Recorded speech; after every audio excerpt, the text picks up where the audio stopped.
що Крим – це Україна, а кримсько-татарський народ – це корінний народ України і частина великого українського політичного об'єднання, української політичної нації.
Прапор має потужну силу.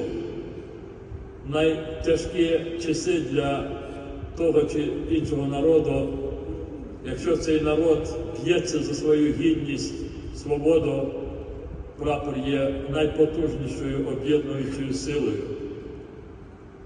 Так, з державним прапором України.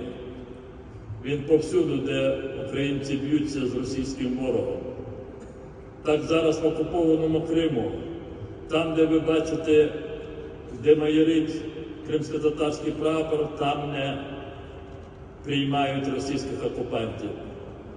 Там здійснюють відсіч російським окупантам. Шановний заместитель міністра закордонних справ України, шановні пані та панове, сердечно дякую нашому Міністерству закордонних справ за організацію цього заходу з нагоди Дня національного прапору корінного народу Криму. Принцип «два прапора, одна країна», проголошений президентом країни після Революції Гідності та щорічне шанування цього символу на державному рівні, а також підняття усіх дипломатичних представництв України за кордоном в день депортації та геноциду кримськотатарського народу глибоко шанується нами.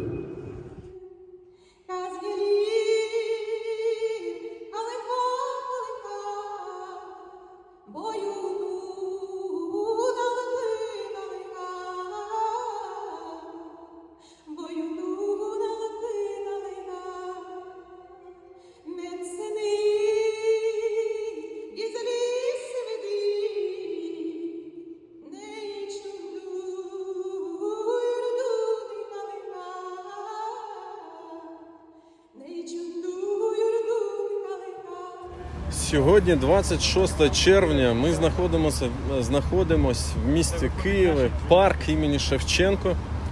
І сьогодні День кримсько-татарського прапору. І за участю нашої мобільної кухні, яка відпрацювала в прифронтових зонах, територіях, зокрема, остання вона відпрацювала в місті Херсоні, після того, як терористи, російські загарбники та окупанти підірвали Каховську дамбу. І там була катастрофа, і вона продовжується, на жаль. Вона зараз тут, бо сьогодні це символ для всіх нас, наш прапор. Ми вважаємо, що наш прапор – це символ боротьби проти російської окупації. Бо насправді, я завжди кажу, що ця війна почалася не 23 лютого минулого року, а ще в 2014 році. І тому ця війна почалася з окупації Криму, і вона повинна закінчитися його звільненням.